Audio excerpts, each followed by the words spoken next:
Fala galera, sejam bem-vindos a mais um vídeo aqui no canal Smart PG. Tô com a mesma roupa aí do último vídeo, tô gravando logo depois, mas não se preocupe, esse aqui é outro conteúdo. Nesse vídeo a gente vai falar especificamente sobre o episódio 10 de X-Men 97. Vamos comentar sobre esse episódio que foi incrível, impecável, foi um encerramento muito bom de todo esse arco, de todos esses outros episódios, e também tem um ótimo cliffhanger aí para a próxima temporada. Então vamos comentar sobre tudo isso, vamos tentar ser o mais breve possível, não vamos enrolar. Se você está chegando aqui pela primeira vez no canal, cara, se inscreve no canal, tem muito conteúdo bacana. Deixa um likezinho aí para ajudar a gente e comenta também o que vocês acharam sobre esse episódio. Logicamente vai ter spoiler, né? Não preciso falar, a gente vai fazer análise sobre o episódio e vamos trazer mais conteúdo. Então, se você gostou muito de X-Men 97, fica ligado aqui, porque a gente vai trazer também conteúdo sobre teorias para uma segunda temporada e alguns outros conteúdos sobre X-Men 97. Fica ligado, beleza? Vamos comentar sobre esse episódio.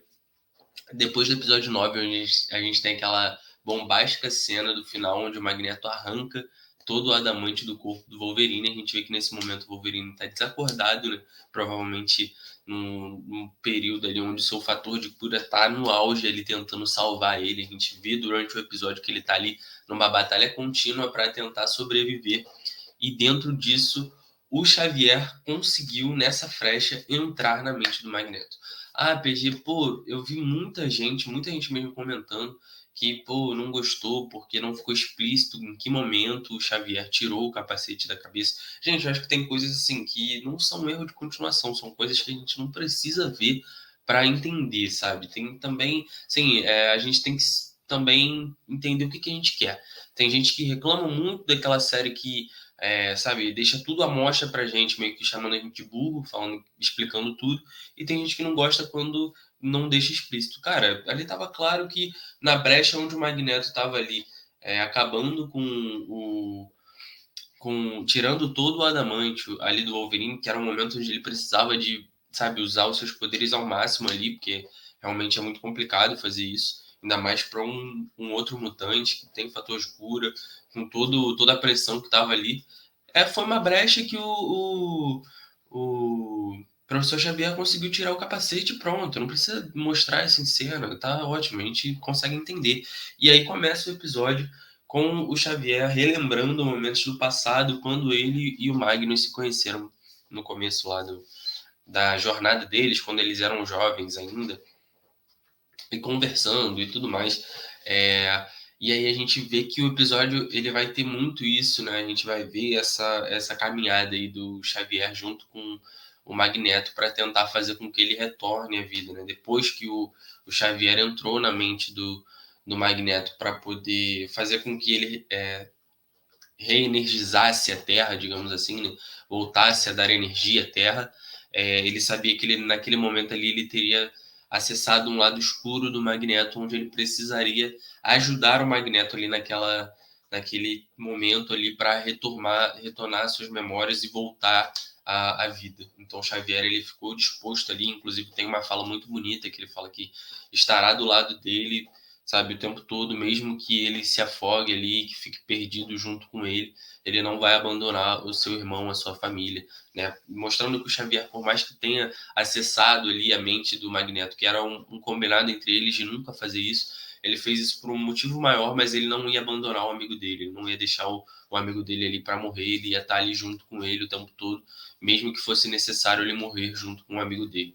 Então é uma passagem bem bonita que mostra esse amor entre os dois, né, cara? Não tem jeito. Eles, por mais que se confrontem, embatem entre eles, eles sempre vão se amar, sempre vão se respeitar e um sempre vai ajudar o outro, não importa como.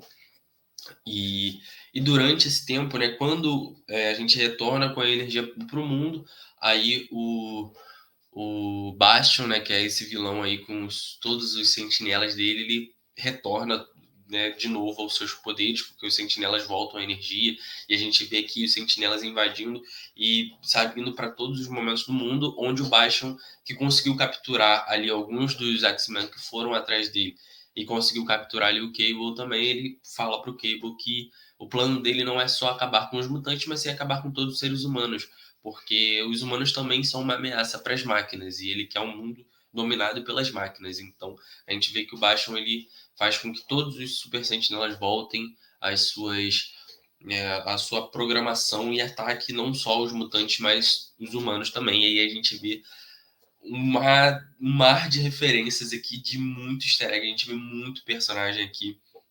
Eu tô com uma colinha aqui para não esquecer de falar de ninguém, né? Às vezes a gente pode acabar esquecendo. Vou deixar aqui, se eu me perder, eu dou uma acessada aqui. Mas a gente tem referências como o Cavaleiro de Prata, que já tinha aparecido, o Omega Red, que também já tinha aparecido, que é um mutante. O Omega Red, sim, é um mutante, junto com outros dois personagens ali que eu não consegui identificar que estavam junto com ele. Mas a gente tem a aparição da Psylocke, que é outra mutante, junto com a Tropa Alpha, que é muito importante para as histórias do Logan, né? A Tropa Alpha são heróis canadenses também, então eles têm essa ligação com o Logan, são do mesmo país. O Logan já fez parte da Tropa Alpha. A gente tem o T'Chaka, perdão, o pai do T'Challa, como Pantera Negra, junto com as Dora Milaje. A gente tem o Demolidor, a gente tem Manto e Adaga, que são um casal de heróis aí que a gente, inclusive, se eu não me engano, tem uma minissérie da Disney sobre Manto e Adaga. Se quase ninguém comenta, é porque deve ser uma daquelas minisséries esquecidas pela Marvel, mas enfim, existe. Se vocês procurarem, vocês vão ver.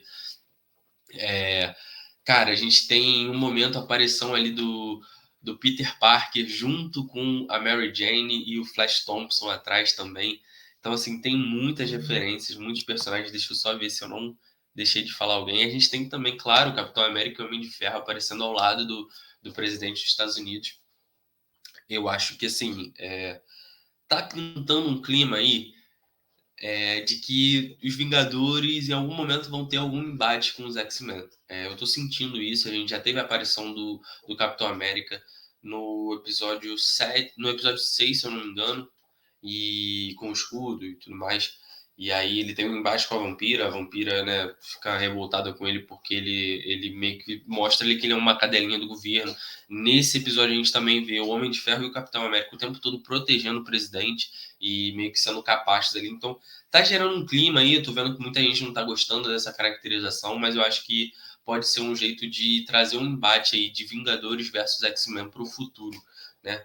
E beleza, a gente vê muitos desses personagens lutando contra esses super sentinelas, até que num determinado momento, onde a gente vê que o Bastion vai conseguir finalizar com o Cable, ele arranca o braço do Cable, ele tá ali, sabe, ele pega os poderes do Cable, só que a gente vê a Fênix, né, a Jean Grey, retornando com os poderes da Fênix, que estavam ainda junto com ela, alguma parte da Fênix estava com ela, ressurgindo ali das sombras como uma Fênix, e salvando ali o seu filho, né, que ela chama de filho, Cable, e salvando os outros mutantes que estavam ali junto, né, Ford, Tempestade, Morfo, Fera, que foram capturados ali e de alguma forma ali conseguindo salvar eles, inclusive acabando também com o Senhor Sinistro, né, retirando todo o DNA que ele implantou nele mesmo para todas as modificações que ele fez, fazendo com que ele tivesse uma aparência ali bem esquisita ali, pique Voldemort quando o Harry e Voldemort se confrontam lá no último filme, tem aquela aparência bem monstrenga, né? E aí a gente vê que o Bastion ele vai atrás do asteroide, porque a nova, sabe, o novo plano dele é destruir o asteroide e fazer com que o asteroide caia sobre a Terra, matando seres humanos e mutantes ao mesmo tempo, né? Já que o que ele quer mesmo é controlar a Terra só com máquinas. Então ele vai de encontro ao asteroide e aí a Jean Grey, né, acessa lá os poderes psíquicos e fala, ó, Ciclope, o Bastion tá indo aí atrás de vocês, então tomem cuidado. E aí nesse meio tempo aí a gente vê que eles tem vários confrontos, né? Tem a vampira, que num momento espetacular, ela traz duas frases ali de impacto do Gambit que, sabe, aquece o coração, cai uma lagrimazinha do rosto, não tem como negar. Quando ela fala para o Roberto que ele não precisa se preocupar porque as cartas estão sempre a favor dos X-Men, é uma referência clara ao Gambit quando fala que as cartas estão sempre a favor dele. E depois, quando ela vai confrontar o Bastion, ela vira e fala, o nome dele era Gambit, lembre-se disso, né? Que é a clássica frase do Gambit quando ele vai, né, derrotar lá o Sentinela, lá, o Godzilla Sentinela, como ele chama, né? Então a gente vê aqui a Vampira fazendo jus ao nome do Gambit, solando o Bastion na porrada, levando ele até o lado azul da lua ali. A gente já vê uma das referências ao Apocalipse, que vai ter mais aqui no futuro desse episódio, mas ali a gente já vê, porque era um lugar onde o Apocalipse viveu, ele viveu no lado azul da lua, e aí a Vampira leva ele pra lá, o Mancha Solar também entra nessa batalha aí. A gente tem eles, porra, demonstrando maior fase de poder deles. Aí depois o Bastion volta lá pro asteroide, confronta os outros heróis que estavam lá. O Ciclope também falando uma frase muito impactante, falando que ele nunca mais vai se meter com a família dele. A própria Jubileu acessando poderes ali que a gente nunca tinha visto ela acessar. O Noturno também usando seus poderes ali da melhor forma. Até que no final o Bastion ele consegue fazer o seu plano dar certo, né? Ele destrói ali o reator do asteroide, fazendo com que o asteroide ele seja jogado pela gravidade para a Terra. O Ciclope tentou ali convencer ele, né, de, pô, você também é um mutante, vem com a gente não vai, a gente não quer te matar nem nada, porque a gente não mata mutantes, sabe? O Ciclope ali incorporando muito do que é o Professor Xavier, né, já que ele agora é o novo líder, então ele tentou ali de alguma forma, mas o Bastion falou, ó, você tá maluco, eu matei vocês, eu odeio vocês, eu não quero estar perto de vocês, e ele meio que, né, dá a entender que ele morre ali, né, indo de encontro ao reator que está explodindo. E aí, nesse momento que a gente acha que, pô, vai dar tudo errado, a Jean Grey, ela acessa ali os poderes magnéticos dela para falar com os poderes psíquicos dela para falar com o Cable. E aí o Ciclope também, em outra frase de efeito, que é o principal de X-Men 97, né? São frases muito bonitas, muito icônicas, né? E aí ele fala que ele dessa vez não vai cometer o mesmo erro que ele cometeu na primeira vez quando eles se separaram, né? Que era não ter se despedido corretamente. Então ele se despede ali do filho dele, junto com a Jean Grey também se despedindo como mãe do Cable, e aí falando que amam ele, e aí o Cable falando, né, que, cara, quando eu tava lá junto com o clã Ascani, eles não, sabe, não faziam a referência exatamente do heroísmo que vocês tinham, né? Eles não conseguiam trazer isso de uma forma positiva, não era tão coerente com o heroísmo que vocês foram, os heróis que vocês foram. Então o Cable, ele também se sente, né, fica sentido ali por saber que não vai ver mais os pais novamente. E é uma cena triste, mas a gente aqui vê que realmente tudo vai acabar, eles vão morrer muito provavelmente, eles tentam ali de todas as formas possíveis salvar o planeta, né? O planeta que destruiu eles, né? Lembrando que foi uma das ajudas, né? Não só o Bastion por ter explodido o reator, mas o presidente dos Estados Unidos enviou mísseis, o que ajudou a acabar com o asteroide, né? Enfim, mostrando que os humanos são realmente a pior raça possível nessa série, né? Contra os mutantes. São os verdadeiros vilões, né? Os humanos. E aí, enfim, os X-Men estão prestes a dar a própria vida para salvar os humanos, por mais que os humanos sejam essa raça horrível, eles sempre vão tentar salvar o planeta Terra. E nesse momento, o Xavier consegue ajudar de fato ao Magneto retornar, então o Magneto retorna, consegue salvar ali o asteroide, até que num determinado momento acontece uma explosão ali que detona todo o asteroide e a gente entende ali que, bom, acabou, os nossos X-Men provavelmente se foram, morreram, e aí uma passagem de tempo de 6 meses mostra o Ford com uma placa, assim como em Dias do Futuro Esquecido, mostrando ali vários dos X-Men, vários dos mutantes que o Ford está querendo trazer aí para a sua nova formação dos X-Men. Ele estava, né, de toda forma indo atrás daqueles mutantes, então você vê ali que na placa ele dá como possíveis mortes daqueles mutantes, mas que ele não sabe porque ele tentou ir atrás, ele tentou procurar. E aí a gente tem essa imagem aqui. Como não tem edição, eu vou deixar a imagem para vocês verem, mas, né, com os mutantes.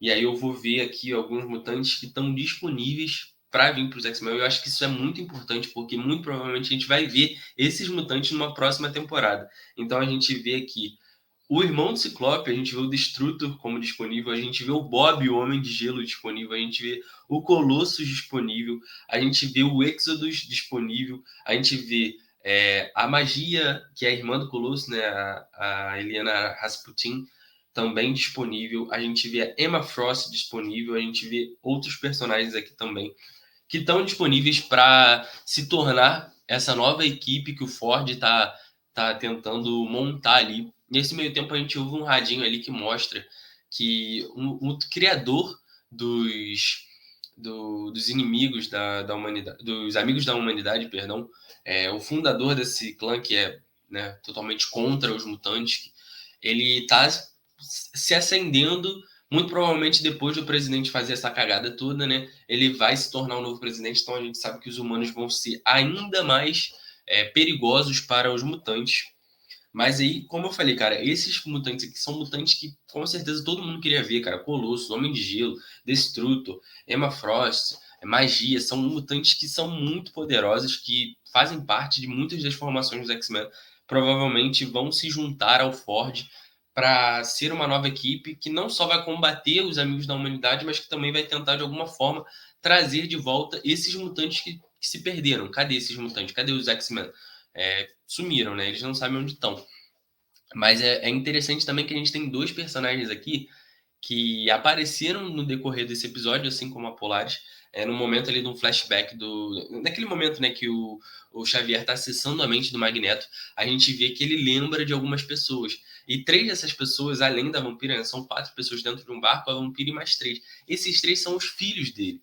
A Wanda, que, né, a gente conhece muito bem a Wanda Maximoff aí pelos filmes dos Vingadores, live action, todo mundo sabe quem é a Wanda. O Pietro, que é o irmão dela, o Mercúrio, todo mundo conhece também. E a Polaris, que é a outra filha dele também, que também tem poderes magnéticos. E nesse quadro a gente vê o Mercúrio e a Wanda dados como off-world, ou seja, fora do mundo, né? Em outro lugar, provavelmente numa outra missão e tal, e talvez eles possam vir para a segunda temporada também, não sei. E a gente tem alguns outros, como o Cable, a Jubileu e o Mancha Solar, que ficaram na Terra, eles não estavam lá no asteroide, eles ficaram na Terra, eles estão ali como indisponíveis, então provavelmente eles estão aí em outra missão, provavelmente numa viagem do tempo, aí tentando procurar os X-Men, né? Então a gente vê que eles estão aí de qualquer forma tentando achar os X-Men, mas também tentando fazer uma nova formação dos X-Men. Então me empolguei muito nessa cena, cara. Eu fiquei, porra, maluco quando eu vi tantos mutantes tão famosos que eu gostaria muito de ter visto nessa temporada, mas que não apareceram. O Colosso, o Bob, né, o Homem de Gelo. A gente tem também, e não apareceu, né, mas o Arcanjo, eu quero muito ver o Arcanjo. São muitos personagens, muito mais da Emma Frost, eu quero ver muito mais da Emma Frost. Eu quero ver a Magia, eu quero ver todos eles, eu quero ver a Polaris também, a Psylocke que apareceu ali no momento, mas eu quero ver mais dela também. Então, assim, são personagens que são clássicos dos X-Men, que provavelmente vão aparecer aí nas novas temporadas. Fico muito feliz com isso. Mas nesse momento, pra gente terminar aqui o episódio, o Bishop, né, ele volta ali, ele aparece ali junto com o Ford e fala, a gente ainda não se conhece, mas a gente precisa ir atrás aí de alguns desses X-Men aí que se perderam com o asteroide, porque eu tenho certeza que eles foram jogados para outros lugares, né, para outras realidades. E aí a gente descobre que tudo isso fazia parte de um plano de um personagem que a gente já tinha falado que isso ia acontecer, né? O nosso Apocalipse. Era óbvio que o Apocalipse estava por trás de tudo isso. Era óbvio que isso tudo ia culminar no Apocalipse. Então, o Ensabanur, que não é bobo nem nada, ele sempre tem um plano por trás. Ele manda alguns X-Men para um lugar e outros X-Men para outro lugar. Eu vou só acessar aqui para a gente saber direitinho quais que foram para cada lado, só para a gente não se perder. Vampira, Noturno, Fera, Professor Xavier e Magneto foram enviados para o Egito Antigo. E lá eles vão encontrar quem? Um jovenzinho mutante, um cara aí que está, né, começando a entender seus poderes mutantes, começando a crescer, e que, quem sabe, né, ele precise de dois dos maiores mutantes aí para ajudar ele a entender os seus poderes. Então, Ensabanur, o nosso Apocalipse, está lá lutando quando a gente vê que chegam esses principais mutantes, né? Então, Professor Xavier e Magneto são dois dos mais importantes mutantes que mais sabem sobre os mutantes. Não é à toa que o Apocalipse mandou eles para encontrar o Ensabanur jovem, né? Para justamente eles ensinarem o Ensabanur a se tornar o Apocalipse. Então, tudo faz parte do plano do Apocalipse. Ele manda eles lá porque é um paradoxo, é um paralelo, eles vão ir para lá para ajudar o Ensabanur a se tornar o Apocalipse que a gente conhece nos dias atuais, assim como o Scott e a Jean Grey são enviados para um futuro 3.960 anos para o futuro, né? O ano 3.960, perdão. E lá eles encontram o clã Ascani, eles encontram a mãe Ascani, que nada mais nada menos é a filha deles dois, né? A Rachel Summers, que é filha da Jean e do Scott juntos, e também um pequeno Nathan Summers, que também é o filho deles, né? Então, assim, eles vão para o futuro onde o Nathan é uma criança, é um jovem. Aí fica um questionamento, será que é esse mesmo Cable? Será que esse Nathan é o Cable? Será que esse Nathan é o Nate Grey, que é um, um paralelo do Cable com os poderes dele? Enfim, é de uma outra realidade, é de um outro lugar, mas pode ser que eles estão indo lá. E também, muito provavelmente, para adaptar a saga de Scott e Fênix, né? De Ciclope e Fênix, as aventuras de Ciclope e Fênix. Quando eles vão para outro lugar onde eles estão ali para ajudar o Nathan a se tornar o Cable. Mas, enfim, não vou entrar muito nesses detalhes, isso aí a gente pode falar com teorias para o próximo episódio.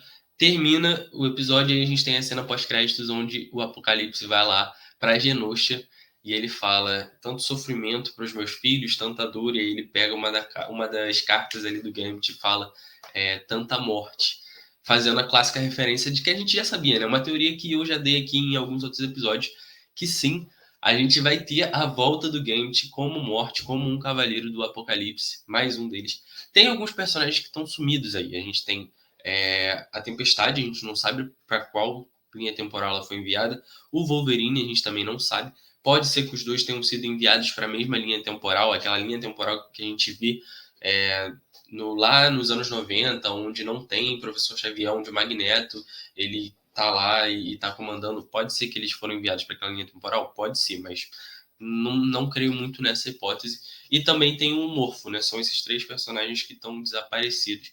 Será que o Apocalipse vai juntar eles com o Gambit e transformar nos 4 Cavaleiros do Apocalipse?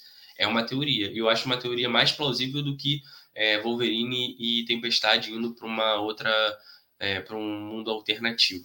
Eu acho que eles podem ser os próximos 4 Cavaleiros do Apocalipse. Ou então esses 3 aí foram para algum outro lugar que a gente vai descobrir na segunda temporada. Muita coisa para falar, muita teoria para a segunda temporada. Esse episódio foi insano, foi incrível, curti muito. Espero que vocês tenham gostado também dessa análise geral do episódio. E galera, pô, não tem jeito, né? Essa animação conquistou nossos corações, então já tô animadíssimo para uma segunda temporada. Bill DeMario já produziu a segunda temporada, então a gente pode esperar a mesma qualidade. E é isso. Tamo junto, galera. Um beijão. Link aqui embaixo de onde doar para a galera do Rio Grande do Sul. A gente está deixando em todos os vídeos para vocês acessarem e saber os postos onde vocês podem doar, Pix e tudo mais. Então dá uma olhadinha lá no link, beleza? Tamo junto, até o próximo vídeo. Valeu, beijo. Fui.